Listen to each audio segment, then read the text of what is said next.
Good morning, everyone. Thanks for being with us. You're watching The Morning Show here on Global. Before there was Johnny and June, there was Johnny and Saul. The documentary My Father and the Man in Black depicts the untold story of Johnny Cash, his talented but troubled manager Saul Holiff, and his son searching for his father in the shadow of a legend. Take a look. Growing up, I only saw my father a couple of weeks at a time. Then he would be gone again, on tour with Johnny. I fell into a burning ring of fire. We have just about the best of everything in our lives, and so do our children. I didn't recognize anyone in these photos. Who were these people? Until I found these pictures, my childhood was a blank.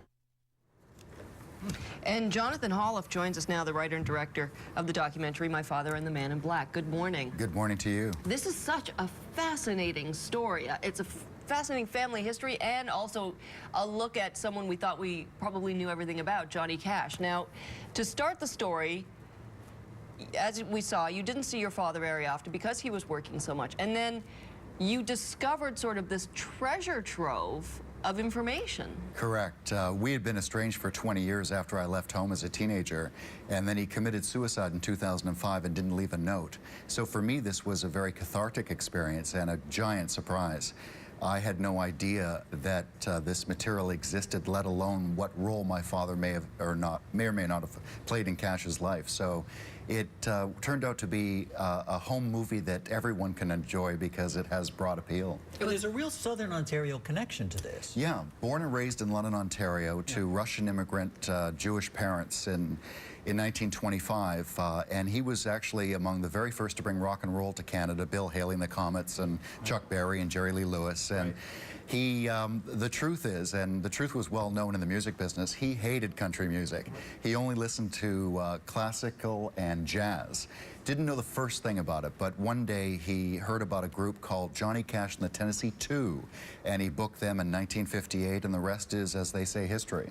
And even with the Cash connection in London, because isn't this where Johnny Cash proposed to June Carter? It certainly is. In 1968, February, London Gardens, and it's portrayed in the movie Walk the Line. But the interesting thing is, and you are originally from London, Ontario, may be aware of this, but there was a write-in campaign to the studio when the film came out because they ID'd the city as Ontario, Canada, which infuriated the locals because we're a city called London, they said. Yeah. Furthermore, the venue that showed this proposal between Joaquin and Reese appeared to be like a plush auditorium like the Ryman, but it was actually the London Gardens, which was a hockey rink with plywood on the floor and metal seats. Yeah. How did you feel about that film, Walk the Line, and the portrayal of your father? Well, I really enjoyed the film. It was a love story. I have lived in Los Angeles for 18 years. I did not expect my father to be mentioned at all in the movie. I knew they were telling the love story, and in that context, I think it was a very good movie. But people should remember when they go to these movies and they say based on a true story at the beginning, it should really say based very loosely on a true story because they took a lot of liberties. A lot of license. What was the relationship like between your dad and Johnny Cash? Volatile, in a word, volatile. When they first got together, my father was 37, Johnny was 29. And Saul was the antithesis of Johnny. He may have been from a rather small town in Canada, but he was an urbanite, a sophisticate, very well read. Johnny credits Saul with having turned him on to reading. Johnny later became a very, very well-read person. But Saul basically started out as his mentor, but they had ups and downs. You know, Saul handled the no-shows, the divorces, the marriages, the arrests, the drug problem, everything.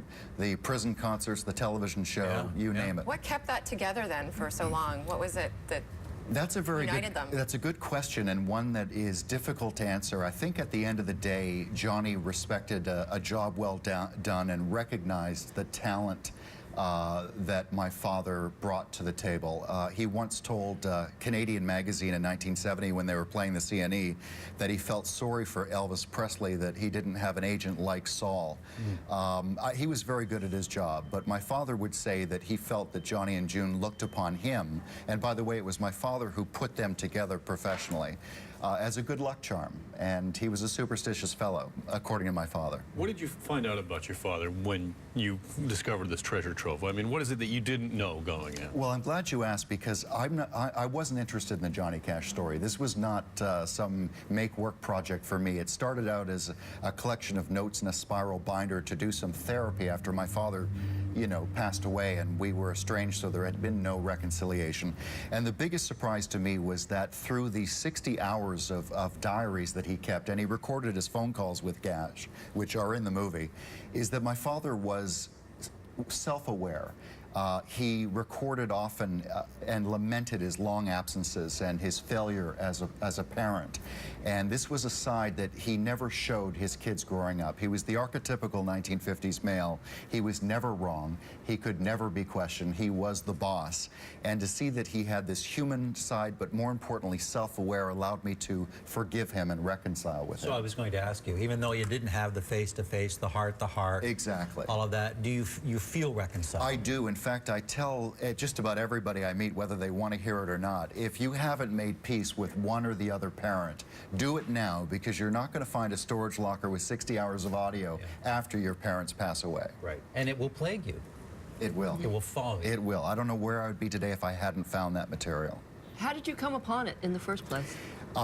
That's another thing. The media in the last couple of years have characterized it as a secret locker, as if it were a time capsule with a sign on the door saying, "Open me in the event of my death, and all Johnny Cash will be told."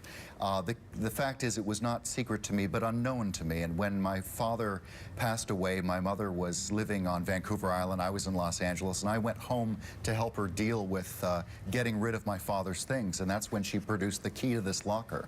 I had no idea it existed, and I had no memory of having my father recording audio diaries. Who does that in the 60s? 60 hours worth.